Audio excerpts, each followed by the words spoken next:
In the book of Galatians, chapter 4, verse 21, it talks about two laws. And from reading it, it's clearly two different laws. So when you add to Scripture, you end up with bad theology. Verse 21 says, "Tell me, you who want to be under the law, do you not listen to the law?"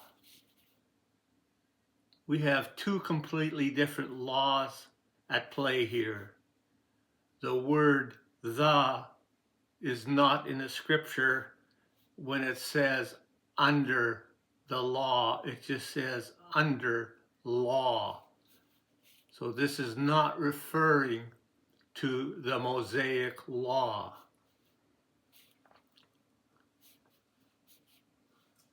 When it is really pointing to the law, men had made up in a religious system.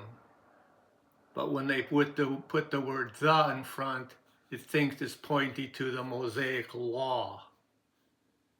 When it says, "Do you not listen to the law?"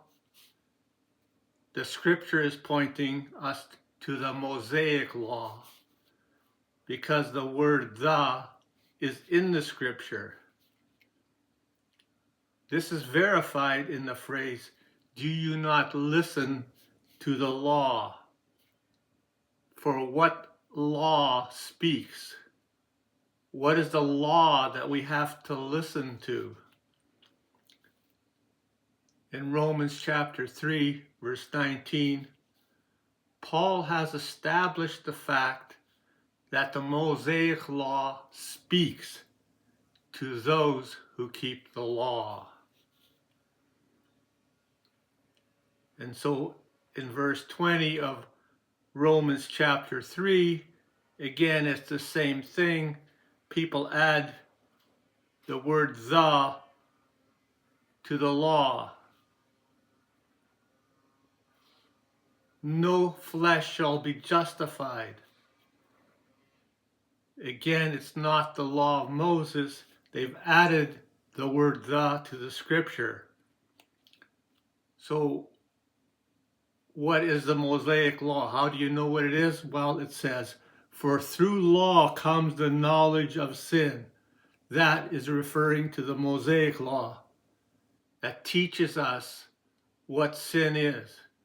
So this is the great confusion when people add to the Scripture and they don't understand which law the Scripture is talking about.